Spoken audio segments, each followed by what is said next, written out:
Christian Valéry, bonjour. Bonjour. Merci d'être l'invité cette semaine de l'interview du vendredi. Comment on va ici et maintenant? Eh bien, elle respire. D'ici et maintenant, c'est toujours un cadre qui permet Enchanté, à Modèle, Belle Étoile. de se poser, qui permet de se poser, de s'éloigner un petit peu du reste du monde, mais tout en n'étant pas loin de la ville non plus. Et des travaux aussi. Il faut dire Voilà. que la région Eh bien, est c'est assez sûr. mouvementée. C'est mouvementé, mais une fois qu'on arrive au centre, c'est le lieu de repos. Vous êtes psychothérapeute. C'est quoi être psychothérapeute en grand mot? D'être un outil qui offre un espace, qui propose une confiance en soi, un accueil inconditionnel, une manière très dynamique d'être, retrouver ses sources, connecter à son énergie et une manière d'être en empathie avec soi, d'arriver à se comprendre soi-même, à frapper à sa porte, à ouvrir des endroits qui sont restés enfermés pendant longtemps, qui sont restés au réfrigérateur pendant longtemps et qui demandent à retrouver de la vie, de la vitalité. Voilà. Donc, j'ai parcouru un peu vos pages, un peu, je vais dire au pluriel. Pourquoi ces mots importants comme comprendre, focusing, relaxation, expression, dire et dialoguer, je vais mettre dans le sens, jouer et dialogue imago. Pourquoi mis l'emphase sur certaines pages, je veux dire, sur ces éléments-là? Oui. Déjà jouer. En tant qu'enfant, on aime jouer. Et on rencontre une personne parce qu'on veut se détendre. On se marie parce qu'on aime voir l'autre chanter, danser. Et puis on aime voir l'autre se rapprocher de nous. Ça, c'est pour imago. Malheureusement, ça change. On fait exactement le contraire dans les mariages. Il faut réapprendre à jouer. Pourquoi focusing? Parce que justement, nous mettons au fur et à mesure dans notre vie des barrières de résistance. Parce qu'une fois on a eu mal, on ne croit plus. On ne croit plus dans l'autre, on ne croit plus dans son propre bonheur. Et donc, focus, c'est aller retrouver l'endroit justement qui a été brisé, qui a été fragilisé par l'expérience pour remettre de la dynamisme, de la vitalité là où on a été blessé. Raviver nos neurones. Nous perdons des neurones à longueur de journée, mais il y a aussi des nouveaux neurones qui tentent à se raviver, qui tentent à vivre. Nous avons des milliards de neurones qui attendent d'être activés. Et si nous ne les utilisons pas, ben, nous les perdons. Et dans un monde aujourd'hui où tout est nouveau, on a besoin de nouveaux neurones. On a besoin de laisser tomber tout ce qu'on a cru pendant des années, toutes nos illusions, toutes nos attentes, parce qu'on est face à une réalité et chaque réalité nous invite à activer d'autres compétences. Donc ce sont d'autres neurones. Alors quand on focus et qu'on est conscient, naturellement, tout peut se régénérer à l'intérieur. Quel élément de la relaxation dans ce sens? C'est changer de neurones, c'est un processus, on peut dire, presque naturel. Oui, sauf que justement, quand on est stressé, Oui. on envoie tellement d'adrénaline et de cortisol que justement nos compétences se bloquent et nous ne pouvons pas voyager dans notre imaginaire pour imaginer une autre manière d'être qui nous permette d'être mieux. Le mieux, c'est comment, Christian Valéry? Le mieux, c'est quoi? Le corps le sait. Mais nous ne le savons pas. Le corps sait quand il se sent bien.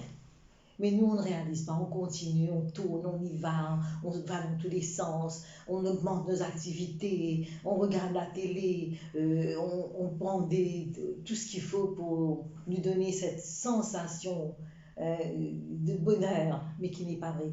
Le corps, c'est. Parce qu'à un moment, il se sent mal. Quand vous venez de dire sensation du bonheur, vous avez votre sensation de bonheur. Moi, j'ai la mienne, c'est comment un psychothérapeute arrive à mesurer cette sensation de bonheur. Je vais manger un mini-puis, je suis heureux, mais on ne va pas me dire que c'est le bonheur. Oui. On peut avoir du plaisir. Voilà. Hein? Mais on peut savoir que quelque part, c'est pas toujours bon pour moi de toujours manger un midi, même si j'aime. Hein? Alors, moi, je ne peux pas savoir. Ça dépend du client qui est en face de moi, qu'est-ce qu'il considère comme étant mieux pour lui. Mais est-ce qu'on choisit, on va rentrer dans l'amour maintenant, Ouais. choisit son partenaire par rapport à cette sensation de bonheur? Alors, il faut savoir qu'on ne choisit pas. Ah, On est 99% inconscient du choix qu'on fait. C'est parce que, au fait, l'être est une énergie. Et à un moment, on sent comme une attirance énergétique vers l'autre. Avant de savoir qu'on aime, notre corps se sent bien à côté de la personne. oui, voilà. On a envie de toucher la personne. Donc c'est une énergie qui nous pousse des fois, on ne sait pas pourquoi. Demandez pourquoi vous aimez telle personne, pourquoi moins l'autre, pourquoi une personne en particulier parmi des milliers d'autres. On ne sait pas exactement. Sauf qu'on sait que on n'a pas pu se retenir, on a eu envie de voir la personne dans les yeux, de se rapprocher. Vraiment, mais c'est vraiment une énergie. Mais cette énergie-là, on l'appelle généralement l'amour. Est-ce que l'amour, c'est une sensation de bonheur ou bien c'est chimique? Parce que parfois, on dit, oui, voilà, il y a des produits, hein, sérotonine, dopamine, qui se produisent quand l'autre personne vous manque, elle est là aussi. Oui, on pourrait dire qu'il y a des étapes dans l'amour. Il y aura l'étape chimique, où justement l'alchimie s'attire et on se colle l'un à l'autre. Ça, c'est l'étape de la symbiose de l'amour, où on existe pour l'autre, on veut tout faire pour l'autre, on peut s'oublier entièrement pour l'autre. C'est une étape de l'amour. Mais est-ce que c'est vraiment important de s'oublier par l'autre? Parce qu'à la fin, on remarque que ça crache. On va revenir au crashing tout à l'heure, mais est-ce que dès le départ, on force le jeu? Oui, je sais qu'elle n'aime pas ça, elle n'aime pas que je sois comme ça. Bon, je vais me mettre dans son modèle et ça va être vice-versa aussi. Oui, il y a l'étape de bisounours. Bisounours, allez, oui. C'était extraordinaire, c'est vrai. Mais déjà, quand on essaie de faire plaisir à l'autre, on sait très bien qu'on est en train de trop se dépasser, particulièrement quand on sent que l'autre ne fait pas le même geste en retour. Alors, on en fait tellement trop qu'à un moment, on se fatigue et ça ne marche plus. Il faut vraiment, même quand on est dans la période de bisounours, que le travail vienne des deux, l'attirance vienne des deux. Souvent, on oublie parce qu'on veut gagner quelqu'un, on va faire tout l'effort, mais l'autre n'est jamais entré dans cette même symbiose. Quand on n'est pas dans cette symbiose, je vais utiliser vos mots, est-il facile que la jalousie rentre, s'infiltre par manque de soi, par le manque de self-esteem? Je parle de symbiose, c'est une étape qui ne va pas durer, c'est une étape chimique. Une fois que la symbiose, l'alchimie arrête de produire justement la substance chimique de l'amour, de l'étape de bisounours, il se passe un moment où on commence à se découvrir différent. C'est là qu'on sort de la symbiose et c'est important. Comment est-ce que cet élément de la symbiose-là, elle arrive? Ça s'arrête. 5 ans, 7 ans, 10 ans, peut-être... Ma maman disait 5 ans. 5 ans. Hein? Après 5 ans, ça passe ou ça casse? Oui, si on a pu tenir. Par contre, ça peut s'arrêter brutalement, peut-être à l'arrivée de l'enfant, où toute l'attention est sur l'enfant et le couple s'oublie. Ça peut arriver par un événement douloureux, une perte d'emploi, une dépression, une maladie. Plusieurs choses peuvent nous arriver. Sauf que le corps, il connaît cette alchimie. Si c'est bien construit au début et qu'on sent vraiment la générosité de l'un et de l'autre, ça peut soutenir justement les problèmes et aider à passer à l'autre étape, qui est l'étape de l'attachement. On va rester parce qu'on sent qu'on a un enfant ensemble. On sent qu'on a un projet ensemble, on s'attache à l'autre parce que l'autre me fait du bien. Finalement, on s'est organisé dans la maison, l'autre fait la vaisselle, moi je fais à manger, l'autre touche tant de salaire. Avec les 2 salaires, on peut faire un projet. On s'attache. En même temps, cette période aussi doit être dépassée pour qu'on arrive à la juste connexion. C'est-à-dire accepter l'unicité de l'autre, accepter qu'on soit différent, accepter nous-mêmes d'être un individu à part entière, ne plus attendre que ce soit l'autre qui me fasse ressentir de l'amour. Donc prendre soin de soi, pour que l'autre aussi en prenant soin de soi, puisqu'on est dans un travail différent, à longueur de journée on fait des choses différemment, on rencontre d'autres personnes, mais avec ce beau souvenir que ce soir on va se rencontrer, on va passer un bon petit moment de symbiose ensemble. Là c'est l'amour fleur bleue, comme on dit encore mais dans c'est les dans grands le mots. vouloir, c'est dans le vouloir, ça ne vient pas tout seul. Ce qui est terrible, c'est qu'on tombe amoureux, malgré nous. Mais pourquoi on dit ce mot-là, on tombe amoureux? Ben, C'est-à-dire on n'est pas amoureux, on tombe amoureux, c'est-à-dire... Exactement, ça nous tombe dessus, on se sent attiré. Mais malheureusement, au fil des années, il faut construire l'amour, il faut s'y mettre. Mais pourquoi l'être humain n'est pas apte à ça maintenant? Quand je regarde un peu les chiffres des divorces et des mariages, on est autour de 5 ans, disons, Oui. comme votre mère le disait si bien, à partir de 5 ans de mariage, on ne parle pas des années avant, mais 5 ans ils sont en train de divorcer. Et quand je regarde un peu les statistiques qui sont sorties il y a quelques jours, on voit que 40% des femmes maintenant sont en train de demander le divorce. Oui, malheureusement. Malheureusement, je crois que beaucoup de personnes, sans qu'on ne se rende compte, souffrent de la douleur de la séparation du lien depuis notre enfance. Il y a de grosses douleurs de séparation du lien. C'est-à-dire il y a eu une génération qui s'est sentie un petit peu abandonnée à un moment. Peut-être parce que les femmes sont parties travailler et que subitement les enfants ont senti la douleur de la séparation du lien. Peut-être qu'en travaillant, ça a amené un peu plus d'indépendance aux femmes qui ne veulent plus se laisser écraser par l'homme, parce que pendant des années, la femme a subi le patriarcat. Exactement. Et du coup, toutes les structures sont tombées.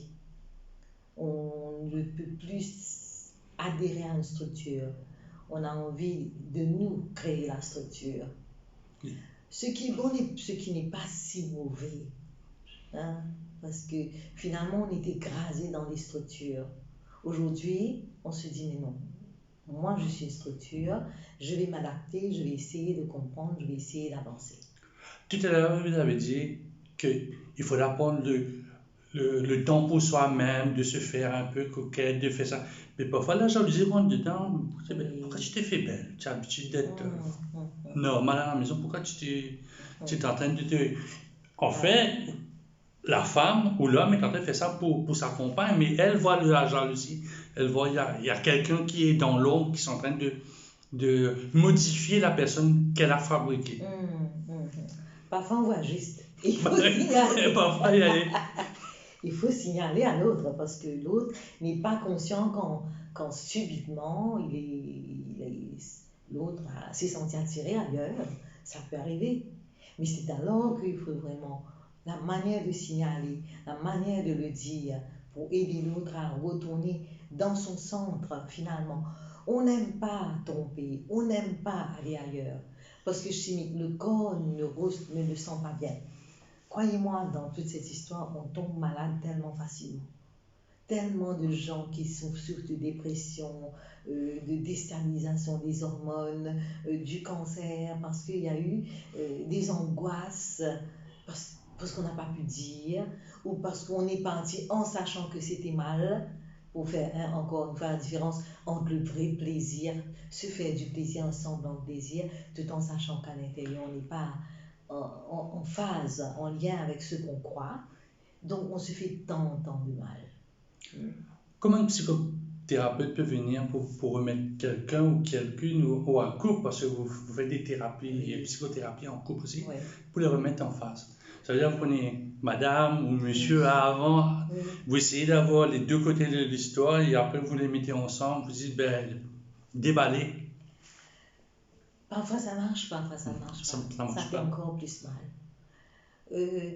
De plus en plus, j'aide les personnes à retravailler leur propre énergie, c'est-à-dire leur propre système nerveux. Parce qu'on est à fleur de peau quand on vient en face de l'autre, on se sent jugé. Celui qui, je pense pouvoir le dire, que celui qui trompe est beaucoup plus mal que celui qui a été trompé parfois. Pourquoi ça? Parce que c'est chimique, il est partagé en deux. On ne peut pas suivre deux tendances, deux croyances à l'intérieur de soi. On est séparés, on est dans une espèce de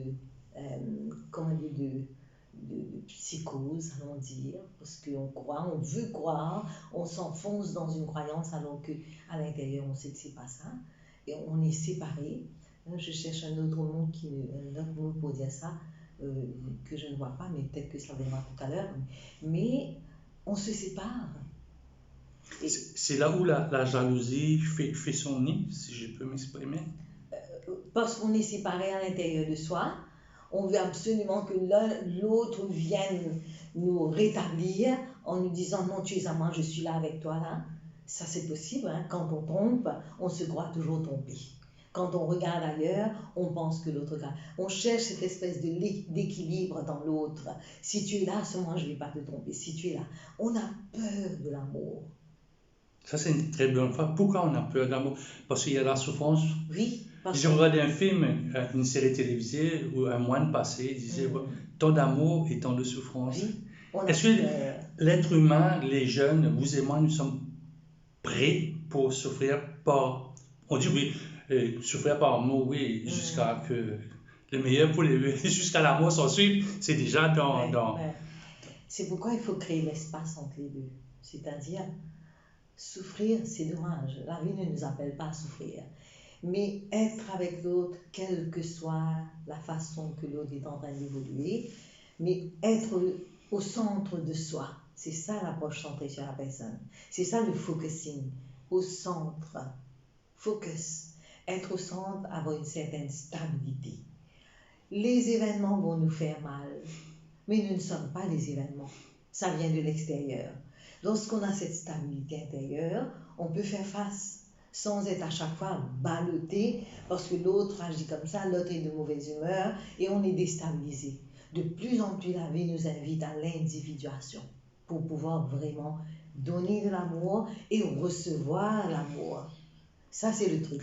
Mais quand on est en couple, on ne peut pas être individuel parce que c'est un couple, c'est deux. Ou parfois un couple, c'est trois, c'est quatre. Oui, c'est pas individuel. C'est l'individuation. Savoir qu'une part de moi reste toujours vierge de toutes les agressivités extérieures. Ça se trouve où cette partie-là? C'est dans le contexte primaire, ma respiration, mon être, mon âme, ma confiance en moi, ma perception de vie, ce qui fait ma structure.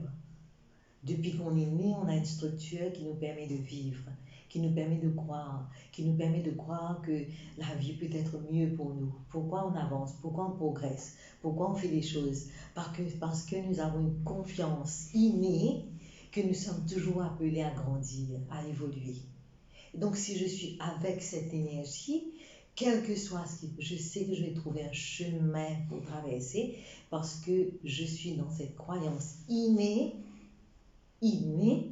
que tout évolue et que je vais évoluer malgré tout. Mais parfois, ce chemin de partir, la relation est toxique. Comment gérer cette déception? Parce que quand on a 22, 23 ans, maintenant je sais que les femmes se marient maintenant autour de 31 ans. Non, les hommes 31 ans, les femmes maintenant presque 28 ans. On a un peu plus ou un peu moins, ou un peu moins. Comment on a bâti toute sa vie autour d'une personne, on l'a aimé, on lâche. Parfois on le change aussi. Oui, on est resté dans la symbiose. On est resté dans un seul coup, la personne veut dire, bon, je peux plus. On veut dire que la symbiose ne va pas continuer. Il va falloir construire ensemble, il va falloir avoir des objectifs communs pour pouvoir regarder tous les deux dans la même direction et avancer. Et tout en regardant dans la même direction, la vie nous appelle à des obligations qui sont à deux mondes différents, deux structures, deux métiers différents. Et on est obligé à longueur de journée d'être dans notre métier, donc éloigné, pas du tout sur la même fréquence de l'autre. Et ensuite savoir qu'il y a un moment, il va falloir qu'on revienne ensemble, qu'on synchronise nos deux énergies, qu'on crée des moments, peut-être autour d'un repas ensemble, créer des moments pour parler ensemble, être ensemble. Ça ne veut pas dire toujours être les yeux dans les yeux, mais faire des choses ensemble pour que le cerveau lui-même se rétablisse, synchronise avec l'autre, on fonctionne sur la même fréquence. Donc cette fréquence-là, c'est quoi? 1 heure, 2 heures par jour? 3 heures? Parce que parfois, madame apporte le travail à la maison, le mari aussi. Vous avez le match de foot, il y a la série télé. Alors, c'est là où le focusing rentre en jeu. Ouais. Parce que quand on est dans le focusing, on reste dans cet endroit de nous qui reste nous-mêmes et qui ne peut pas prendre la pollution venant d'ailleurs. Cette part de nous que je disais qui reste vierge de toute agressivité, être en contact avec ça, à travers le focusing, le yoga, les exercices, retrouver le soi pur. Si je suis un soi pur à côté d'un autre qui fait son travail, qui est pur, donc il a pu lâcher tous ses problèmes, toutes ses difficultés, et on peut se rencontrer comme deux êtres, tout simplement, deux énergies qui veulent construire ensemble. Je vais retourner sur la déception. Comment on la gère, cette déception? Comment elle agit, la déception? On la gère, la déception. Comment gérer? Peut-être puis vous êtes, c'est un coup de colère, vous êtes passé, quitte-toi, moi aller. Bon, les mois se passent, après vous êtes avec personne. Oui, tous les souvenirs étaient, l'orgueil est passé, l'adrénaline, je ne sais pas, qu'est-ce qu'il y avait dans le corps, la colère est partie. Oui. Comment on gère cette déception-là? Une fois que c'est terminé? Oui, une fois que c'est terminé, parce qu'il y aura d'autres étapes. Oui. C'est-à-dire que peut-être un qui va trouver un partenaire avant l'autre va raconter ça. Comment on gère cette déception quand on est tout seul dans sa maison à soi? Tellement que la situation était que je dis, ouf, comment on peut tout seul dans la cave, mon gars, faire ce qui m'a envie. Et puis le jour où on est seul, on réalise qu'on est trop seul. Voilà. L'être est fait pour être en relation. Moi, je crois que de toute façon, la solidarité humaine, l'énergie qu'on va... parfois, je demande aux couples qui sont vraiment dans la détresse, allez aider quelqu'un, allez trouver un enfant, allez trouver quelqu'un qui est fragile et qui vous renvoie dans ses yeux de la reconnaissance parce que vous avez pu l'aider un moment. Et les yeux, c'est la seule partie extérieure du cerveau. C'est comme le bébé qui regarde les yeux de sa maman, bébé tout naissant, et qu'est-ce qui se passe? Les neurones commencent à se stimuler. Ils commencent quelque chose commence à s'ouvrir et à s'activer. L'être humain ne peut pas rester seul, quelle que soit la plus grosse déception. Aller chercher une personne, rester, rencontrer l'énergie de l'autre, rester dans une énergie de groupe, rester avec même parfois un animal, un chien vous regarde, ça stimule les neurones parce que le chien vous envoie une émotion. D'autres personnes vous envoient une émotion. Et quand vous vous mettez au service de quelqu'un, cette personne vous regarde avec des yeux tellement émerveillés, un enfant et un vieux qui est malade. Et cette personne vous dit toujours « Bon Dieu bénis-vous ». Et je crois qu'on a besoin d'être stimulé ainsi. On a un peu oublié cette manière très généreuse, très gratuite pour que nous-mêmes, nous puissions retrouver l'énergie. Donc, c'est une question d'énergie, alors? Je pense beaucoup que de plus en plus que nous sommes des énergies. Nous sommes énergie. La meilleure énergie du monde, ce n'est pas ni l'électricité, ni le vent, c'est soi-même. Soi, et la meilleure force que nous puissions avoir, c'est vraiment à l'intérieur de soi. Comment pourrais-je, moi, ou vous-même, la puiser, cette force? Dans le focusing, dans le recentrage sur soi, dans la méditation, dans des exercices de stretching. Certains vont appeler ça le yoga, certains vont appeler ça le qigong, et dans le dialogue. C'est-à-dire dans la rencontre avec une personne sincère qui vous accueille de manière inconditionnelle, mais sans jugement. C'est ça le plus difficile. Voilà. Quand vous êtes séparés, on va vous poser première question, pourquoi tu es séparé? Voilà. On veut fouiller un peu l'histoire pour savoir. Est-ce que c'est une bonne chose, ça? Les gens, Je oui, réponds, il y a deux questions. il y a deux questions. C'est-à-dire, c'est pourquoi les psychothérapeutes existent. Voilà. Les psychothérapeutes deviennent en eux-mêmes des outils d'accueil. C'est pas qu'on va placer l'accueil. C'est les mots, c'est la tendresse qui circule, c'est l'accueil inconditionnel, sans jugement, c'est l'empathie, c'est la miséricorde. Quand je dis je t'entends, je te vois, je te comprends, de quoi a-t-on besoin? L'être humain a besoin de ça. J'entends ton histoire. Elle est peut-être mystérieuse, elle est peut-être rocambolesque, elle est peut-être anormale. Mais dans ce que tu me racontes, toi, tu es juste. Parce que c'est toi qui as fait l'expérience de cela. Toi seul qui sais. Et toi seul sauras comment t'en sortir. Donc, peut-être quelqu'un qui veut rester, parce que souvent j'en dis, aïe, hommes, femmes, tous les deux côtés, je dis, non, c'est pas mon séguier. Moi, je m'occupe de mes enfants pour grandir. Quand les enfants bouffent, ils m'ouvrent les petits enfants. Bon, là, Oui, toute l'attention, tout leur amour vont l'enfant. vers son enfant, Oui, c'est possible. avec ses petits-enfants, parce qu'un beau jour, sa fille, son fils va partir, Oui, oui. comme tous les cycles de vie. Oui. C'est-à-dire, si on fait le choix de l'enfant, c'est OK. Mais après que l'enfant soit parti, si on peut aussi faire un autre choix, ça ne veut pas dire qu'on fait un choix, c'est tout pour toute une vie. Pendant un moment, on va se dire, ben, on va investir cette énergie dans l'enfant parce que je sens que si je vais vers une autre personne, je vais m'éparpiller et je suis fragile. Chacun connaît ses limites. J'ai souffert un moment, je peux me dire, mais non, c'est ma limite, je ne pourrai pas essayer encore. Mais est-ce qu'on ne crée pas la peur, Christiane? On ne crée pas la peur d'aimer? Avoir peur d'aimer parce qu'on a eu peut-être une mauvaise, si on a une mauvaise relation qui a duré, hein? Si on a des enfants et qu'on veut protéger ses enfants contre, on est quand même nourri par le fait de bien faire pour ses enfants. Parce que des fois, on va chercher quelqu'un, c'est encore pire parce que les enfants doivent s'adapter, ça passe, ça revient. Quand les enfants sont encore petits, moi je crois qu'on a une grande responsabilité vis-à-vis de l'enfant. Comment ça se passe ce genre de relation, Christiane? Quand il faut gérer quelques années après, bon, on est séparés, un a refait sa vie, l'autre a refait sa vie, mais arrivé à un certain moment, ben, il y a les anniversaires. Oui. Oui. Quand les enfants sont petits, je vais étendre un petit peu la question pour comprendre, pour que ceux qui sont en train d'écouter comprennent.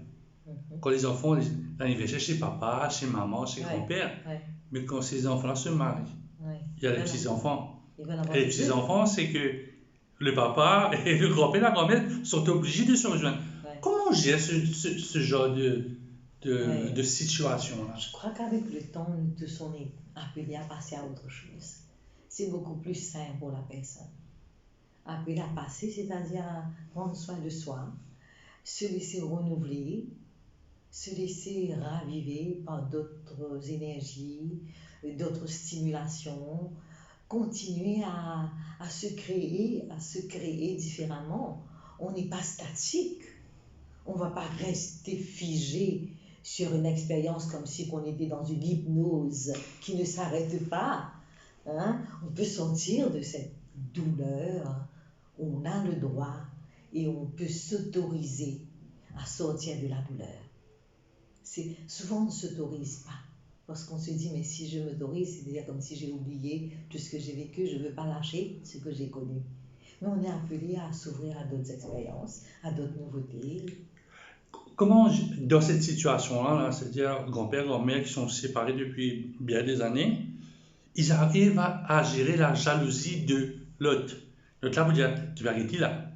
Et pour moi, il faut casser la fête. C'est-à-dire que il ne faut pas que tu ailles, non, parler, tu as besoin de ton ex, tout ça, l'amour qui te tient pour remonter, pour quitter moi.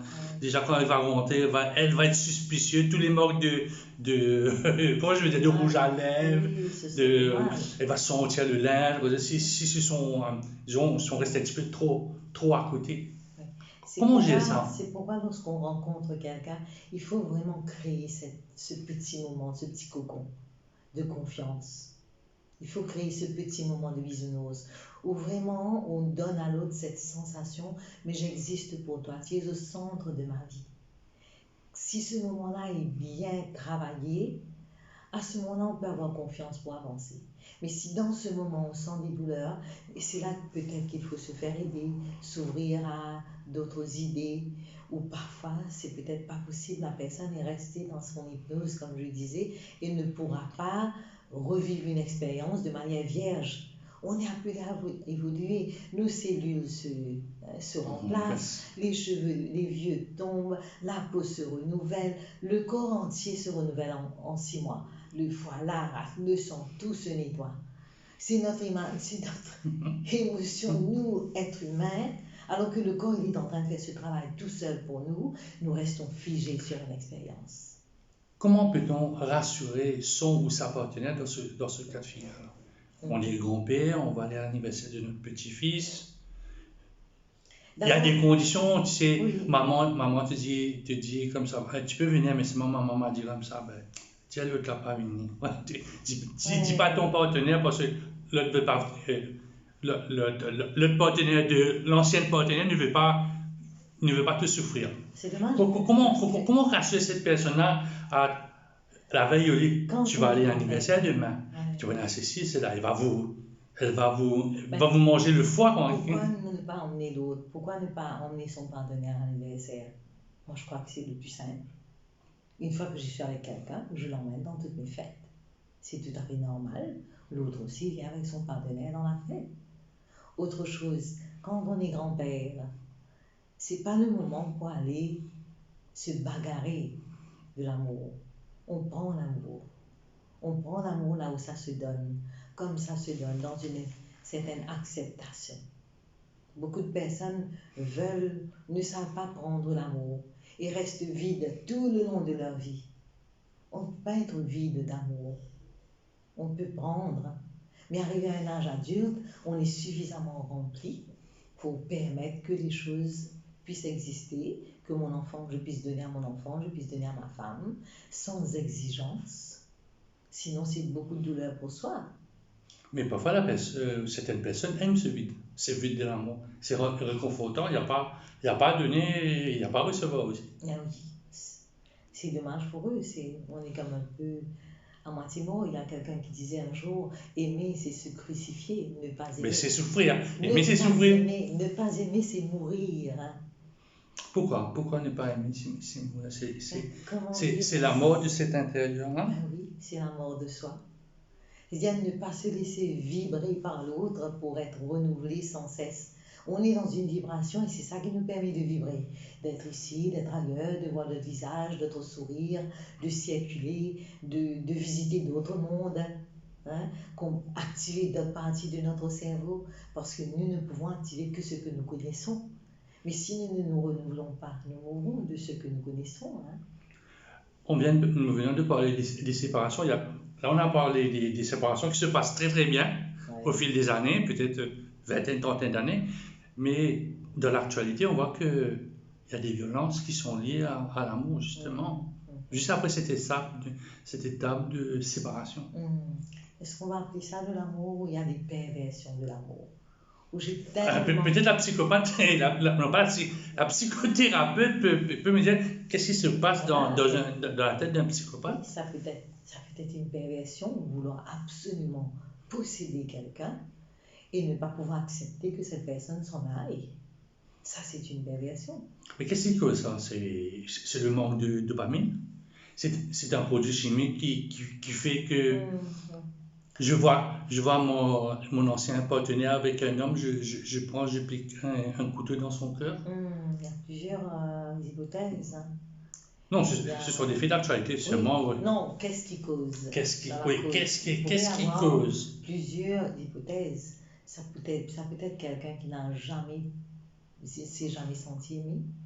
C'est quelqu'un qui a été sevré trop brutalement, qui n'a jamais pu guérir de cette séparation du lien.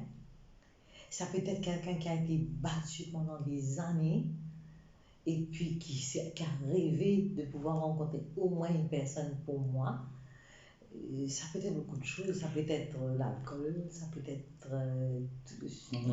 Les produits illicites. exactement. Chose importante que vous venez de dire, Christian Valérie, je voulais avoir une personne pour moi. C'est notre rêve à tous. Comme si qu'on était dans le ventre de Mais maman. c'est pas être possessif, ça. Mais Il faut que l'autre aussi accepte d'être possédé, accent aigu ou accent aigu E. Oui, une part de notre être aurait tellement aimé retrouver le ventre de notre mère. C'est ça tout le problème? Peut-être que c'est le début du problème. Sauf que, au fur et à mesure, notre intelligence s'active, notre créativité s'active. Parce que même quand on n'aime pas être possédé par l'autre, même si on a envie de re-rentrer dans le ventre de la mère, une fois qu'on sent que l'autre nous possède trop, c'est étouffant. Et que voulez-vous? La violence, c'est parce que justement, la séparation du bien fait mal. Ça fait très mal. Pourquoi ça vient? Généralement, si je regarde un peu, ce sont des autour de la drogue et autour de l'alcoolisme. Qu'est-ce qui se passe à ce moment-là? Je suis à la maison, je suis avec moi-même, je suis en train de penser, ah oui, il y a ça boucle là, il y a ça boucle là, il y a ça boucle là. Après, qu'est-ce qui déclenche? Quel élément déclencheur qui me fait que Le système nerveux, probablement. Les neurones? Le système nerveux. Le système nerveux, Le oui. système nerveux. Une partie de notre cerveau fonctionne pour la survie de l'espèce et on est toujours sur la défense. On veut se défendre de tout. Et le taux de cortisol est très haut. Et maintenant, quand en plus de ça, on est sous l'emprise de l'alcool, on est sous l'emprise de beaucoup de choses, particulièrement quand on a des expériences douloureuses, où on a été maltraité, où on entend les voix dans notre tête, c'est souvent une maladie. On entend, on réentend tout ce qu'on nous a dit dans notre enfance, on réentend tous nos échecs, on réentend qu'on ne vaut pas, qu'on ne vaut rien. Alors qu'à un moment, l'autre nous a donné l'illusion que nous étions une bonne personne, et puis cette illusion encore disparaît, ben c'est douloureux. À ce point-là, tu es quelqu'un, tu es la personne qu'on a aimé peut-être le plus au monde à part sa maman, ou son papa, peut-être pour une fille, c'est son papa. On a dépassé l'étape de la conscience, on est dans une folie. C'est de la folie, ça.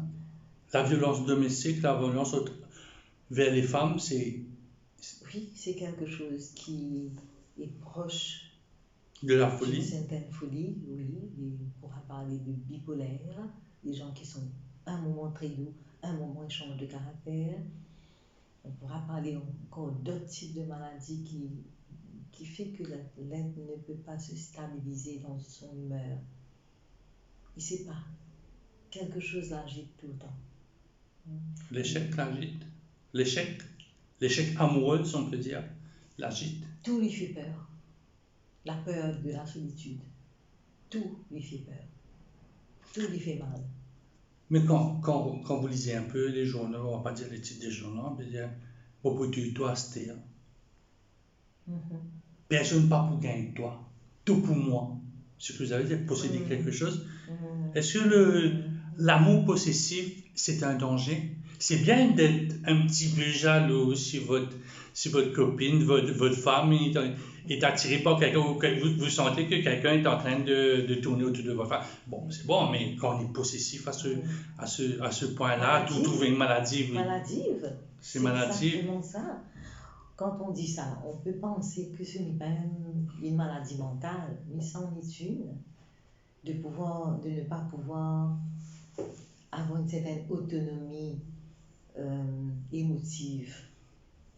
C'est une maladie, d'être tout le temps, d'avoir toujours besoin de s'agripper à l'autre, de sucer le sang de l'autre, après ça, de gargantua, et de vivre à partir de l'énergie de l'autre, de se nourrir de l'énergie de l'autre. C'est une maladie. Et malheureusement, les gens ne se soignent pas. Quand on a un petit bobo, ça gratte.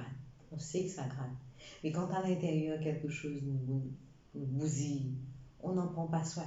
Je crois que dans tous les pays, hein, je ne dirais pas qu'à Maurice seulement, les gens sont loin de réaliser à quel point les douleurs émotionnelles peuvent agir sur nous. Parce que peut-être pour les hommes, on nous apprend de ne pas être émotionnel. Parce qu'on est fort. On ne doit pas Je ne sais pleurer. pas, dans nos familles, parfois, j'entends, Voilà. et dans nos familles, nous faire comme ça, tu as besoin de faire comme ça. Oui. On cache, Ils n'ont pas pleuré. on cache tout ce On cache. douleur. Ouais. C'est bon de le faire, ça? Qui va au profit de qui? Au profit de soi-même. Est-ce qu'on ne fait pas ça au profit de son image? Oui, de son besoin d'être fort, Oui, d'avoir le pouvoir.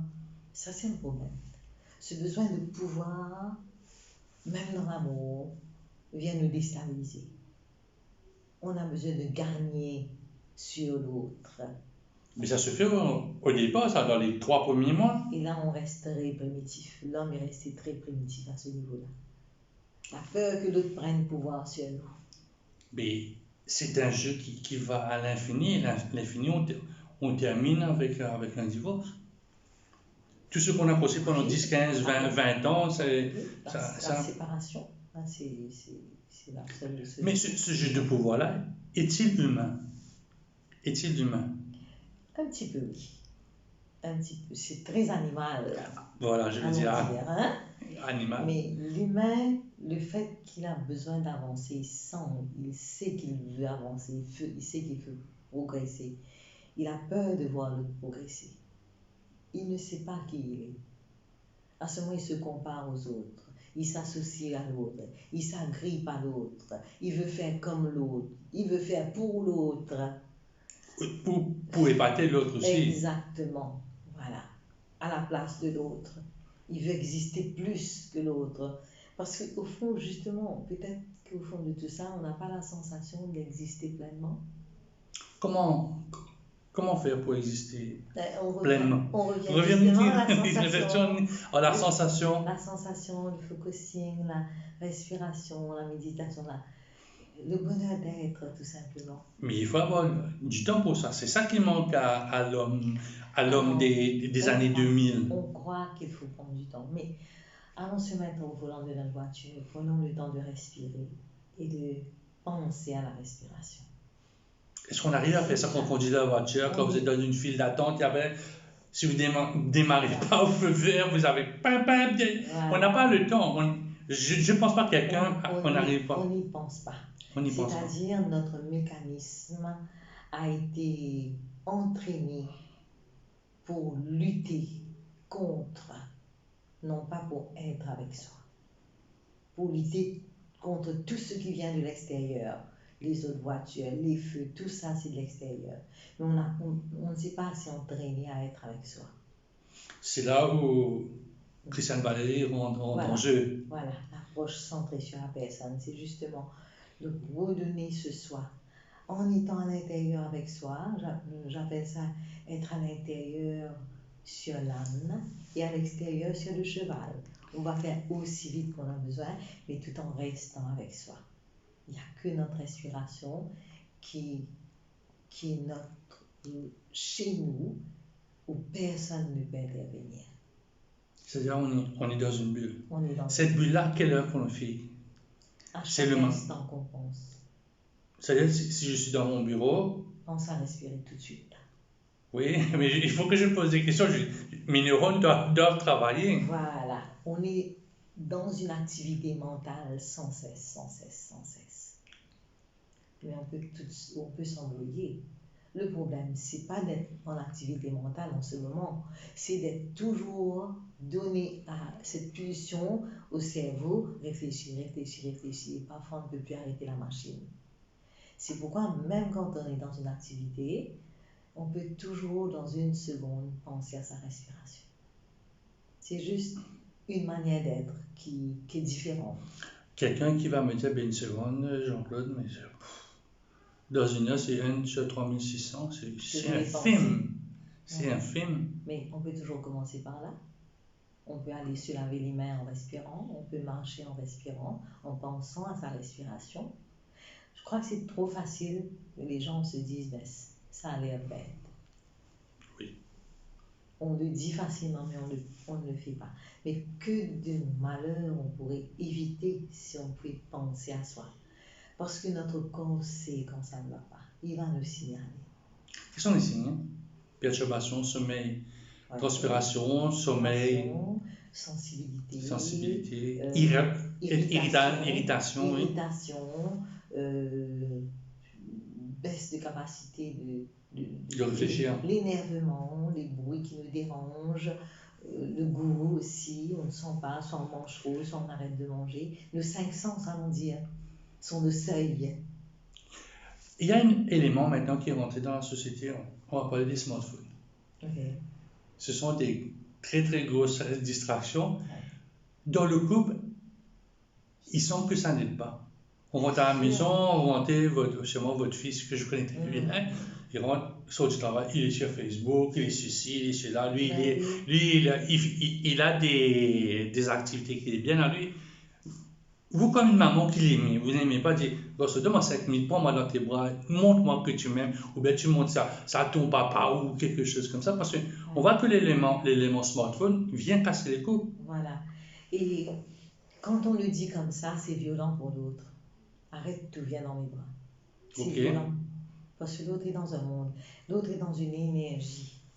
Le mieux, c'est de s'approcher de la personne à un moment, d'aller dans son flow. C'est-à-dire à un moment de regarder, de rigoler avec lui.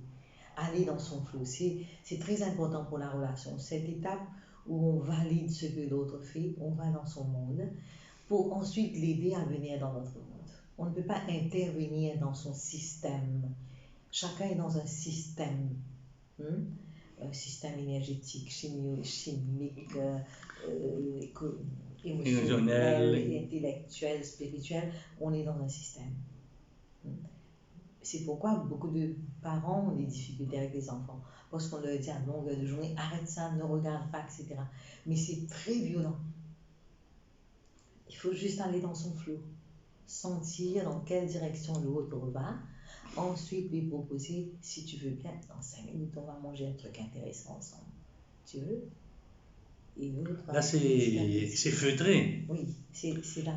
Peut-être quand il vient dîner, et il a toujours son portable, vous êtes en train de parler, lui, il est en train de rire sur un TikTok, je ne sais pas comment dans l'amour on gère. C'est son monde sur ce monde. Alors que vous êtes en train de créer votre monde à vous, vous avez votre époux, votre partenaire, votre autre enfant, vous êtes en train, il y a les 2 enfants qui sont dans leur monde, vous n'êtes pas en face. Malheureusement, on ne va pas pouvoir empêcher tout ça d'entrer dans notre famille. On est dans ce monde-là, on a besoin de vivre avec ça. Mais le mieux sera vraiment un moment, de poser la main sur cette personne, peut-être même de lui faire un petit massage, de donner des idées au couple, de l'aider, de prendre un petit pas. Je parlais des 5 sens. Avec un petit huile parfumée, déjà l'odorat de la personne va être éveillé, sans que vous lui disiez de venir, oui ou non. Maintenant, vous ajoutez avec ça un petit toucher. Peut-être que ça l'énerve un moment. Si vous sentez que c'est trop, ça veut dire que c'est violent pour lui, attendez. Et demande, tu veux que je pose ma main sur ton épaule? En général, la personne vous dit oui. Mais je pense de partir par l'odorat, vous faites un bon carré, ça va attirer les enfants. Et le mari aussi. Et naturellement. Peut-être le voisin, si vous avez des... L'odorat est important dans les relations humaines. Certainement. Le bébé est attiré vers l'odeur de sa maman. Oui. Les enfants, les adolescents, ils aiment bien se frotter. Le toucher. Se toucher. Pourquoi ça se perd après? Se perd. Comment ça se perd après? On est plus capable de sentir, plus capable... Mais ça, c'est le système nerveux. Le système nerveux qui fait une négation, mais exactement, il met une croix là-dessus. On est fatigué, et puis au fur et à mesure, on enregistre des moments douloureux, des mauvaises expériences, et le taux de cortisol continue à monter, ça ne descend pas le cortisol. C'est important ce que vous venez de dire, Christiane Valérie. Parfois, on a cette mauvaise expérience, mais moi j'appelle ça de mettre ça dans la carré. On le sort quand besoin. Ça sort tout seul. Comment renverser? Comment vous aidez à quelqu'un à renverser? Faire des pires moments des moments où il y a eu des bagarres, où mon pas content de toi, te senti, je sais pas quelle affaire. Bon, je vais pas dire tout ça. Et le faire positivement, renverser la vapeur. Quand il sait que le magasin va s'ouvrir, que la quincaillerie, que tout va venir. Comment prendre ça sur soi? Ouais. Parfois, sur le moment, c'est difficile. Oui, oui. Parce que ça, notre cerveau, ça voyage très vite. 10 millions d'informations à la seconde, millimètre de seconde. Donc, ça vient. Savoir que ça peut venir parce que l'autre est dans son monde et dans son histoire. Et la moindre feuille que vous bougez lui fait penser que c'est un lion qui va l'avaler. Ouais. Donc, c'est son expérience. C'est pourquoi l'importance de partager sur nos différentes expériences et savoir à quel moment on ne peut pas intervenir dans le monde de l'autre très brutalement parce que ça va le réveiller de manière trop forte. Et quand c'est arrivé, ensuite, reprendre un temps, se calmer et peut-être demander. Je n'aime pas dire demander pardon. J'allais dire. Parce que quand je dis que je te pardonne, je n'aurai plus le droit de t'en parler. Parce que tu vas me dire, ben non, tu m'as pardonné, on n'en parle plus. Alors moi, je ramasse. Ouais. Et ça, c'est le début du cancer. Donc, on a l'amour. Exactement. On a le cancer. Ben oui, parce qu'on ramasse tout ce qu'il y a à dire. Mais quand l'autre a été brutal dans ce moment, je peux lui demander, mais l'autre même, celui qui est brutal, il doit savoir, au lieu de, par exemple, je regarde les couples, là, je t'ai fait mal, tu m'as pardonné, c'est fini. Par contre, c'est grave. Aider l'autre à exprimer sa douleur et demander à chaque fois, y a-t-il quelque chose là en ce moment que je puisse faire pour toi pour que tu sortes de cette douleur? Parfois c'est, amène-moi une tasse de thé. Ça c'est bien simple. Voilà. Mais ici et maintenant, il y a une seule chose que je puisse faire pour que tu puisses oublier cette douleur. Dis-le-moi. Et savoir que quand il y a une grosse douleur, ça prend du temps. Et que de temps en temps, peut-être la femme ou l'homme va redire, écoute, tu m'as fait ça. Ok, j'entends que tu me dis ça, mais qu'est-ce que je peux faire pour que tu oublies ça? C'est tout un travail sur soi-même. Hein. Oui, savoir qu'on a blessé l'autre et qu'on a besoin de réparer, j'appelle ça faire amende honorable. Voilà, ça c'est. Mais est-ce que c'est facile de faire cette amende honorable? Lorsqu'on aime, lorsqu'on tient à la personne. Parce que quitter, c'est très bien, mais qu'est-ce qu'on quitte? Qui on quitte? Soi-même. Exactement, très souvent. Mais est-ce que l'être humain, les personnes que vous avez rencontrées, ils sont conscients de ça? Peut-être pas. Parfois, il y a des personnes qui ont besoin de divorcer, qui se disent, mais en divorçant, j'ai plus à perdre. Alors, attends, on a même. Par contre, il y a des slogans qu'on envoie qui font mal. Par exemple, pèse des d'huile. Oui. C'est pas du tout ça. On n'est pas obligé d'être dans le sens. C'est là où on a le droit de changer sa sensation. Je veux rester parce que moi, ça me fait plaisir. Moi, je suis gagnante dans cette relation. Il m'a fait mal, il me fait mal, peut-être je suis encore gagnante. Mais à partir du moment où je perds tout, j'ai ma limite. C'est là où je vais partir. Donc, où la fracture, oui. On va terminer, il nous reste quelques minutes, Christiane Valérie. Quels sont les conseils que vous donnez à un couple qui commence à fréquenter? Quels sont les conseils à vous pour dire, bon, ben, vous n'allez pas tomber dans les statistiques de divorce entre 5 et 10 ans de mariage, arriver à terminer pour le meilleur, pour le pire. Oui. Quels sont les conseils dès le départ? Hein, on n'a pas de garantie. On n'a pas de garantie. Sauf prenez soin de vous, de vos besoins. Sachez quels sont vos besoins. Et partagez sur vos besoins. Faites un programme, un projet ensemble. Tu sais, moi, j'ai ce besoin-là. À un moment, on va faire comme un petit programme. Moi, je voudrais remplir mon besoin. Toi, tu as tel besoin. Est-ce que ce que moi, je te demande, ça te convient ou c'est trop te demander?